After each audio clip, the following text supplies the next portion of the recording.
워크아웃을 하면은 무조건 7년이나 8년으로 변제 기간이 늘어나고 그렇게 하기 때문에 변제액도 줄어든다 라고 하는 것은 거짓말이에요.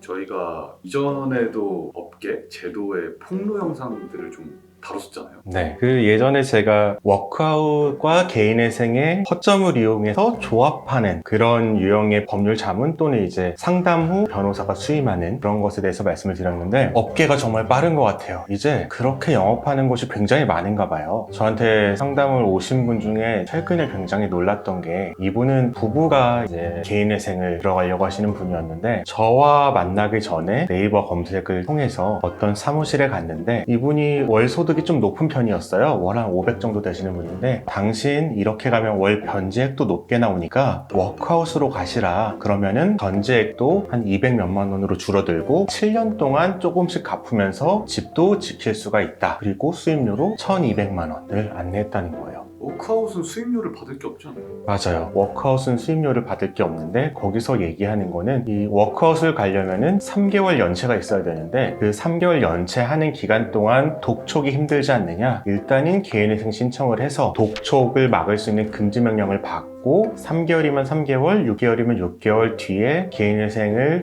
취하하거나 폐지 신청을 하고 워크아웃으로 가면 된다. 그 수입료가 1200만 원이다 라고 얘기를 하는 거예요. 그런데 말씀하신 대로 워크아웃은 수입료 없이 그냥 가면은 되는 거니까 다 신용회복위원회에서 도와주는 거기 때문에 개인회생에 대한 수입료만 받으면 되는데 조금 정보가 없는 사람들을 한 명이라도 이렇게 낚으려는 거죠. 마치 적절한 비유일진 모르겠지만 휴대폰 판매 같은 거 할 때 잘 모르는 사람 오면 덤탱이 씌운다고 하잖아요. 막 엄청 긴 약정 기간에서 가격도 비싸게 하고 이런 것처럼 조금 눈먼 물고기를 좀 잡아보려는 하나라도 잡으면은 매출 1200이니까요. 이런 얘기를 들었어요. 이 얘기를 듣고 나서 저희한테 오시길 잘하셨다. 이렇게 하면은 개인회생 변제도 거기에서 말한 것보다는 훨씬 작게 나오고 그 워크아웃을 간다고 해서 반드시 7년 또는 8년 동안 변제 기간이 늘어나는 게 아니라 선생님 소득을 봤을 때는 마찬가지로 3년이 될 수도 있다. 그런데 문제는 내가 지금 그쪽 사무실에서는 개인회생을 폐지하고 워크아웃을 가면은 마치 100% 자신들이 상담할 것처럼 된다고 장담을 하는데 내가 폐지하고 워크아웃을 갈 때는 한 1년 뒤고 그때 상담한 그 사무장이 과연 거기에 일할 것인가. 이 업계에서 상담 사무장이 일하는 기간은 평균적으로 1년이 안 돼요. 그러니까 그 사람은 이미 1200만 원 수임한 것에 대해서 커미션을 받은 다음에 어딘가로 옮겨 있을 거예요. 그러면 그 피해는 온전히 채무자의 몫이 되겠죠. 이런 거를 설명을 드렸어요. 이 문제에 있어서 한 3가지 정도를 지금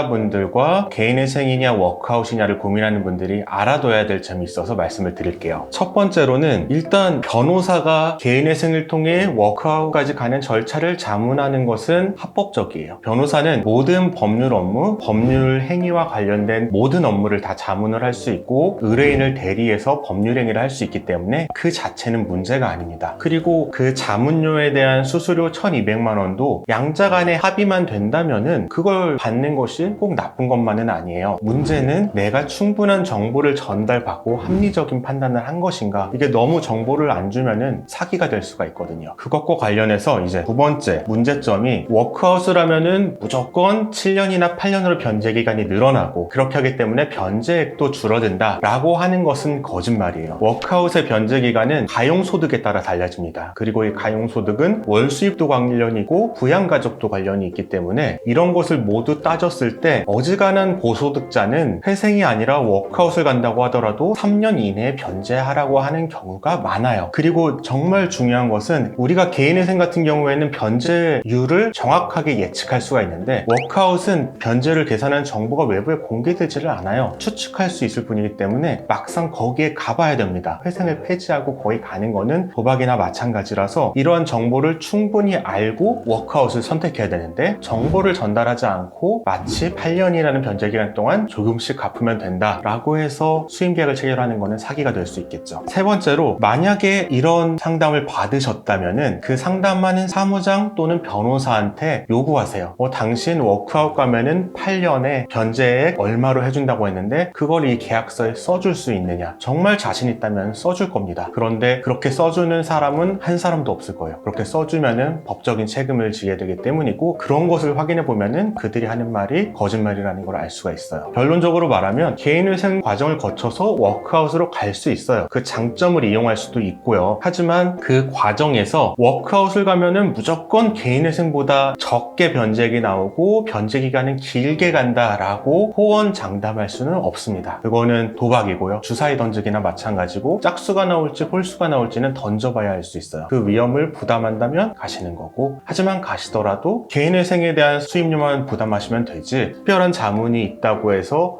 막대한 1,000만 원 이상의 수입료 이런 것은 좀 너무하지 않나 라는 생각이 듭니다. 그러면 그 상담 오셨다고 하는 그분은 왜 네. 안 낚이셨을까요?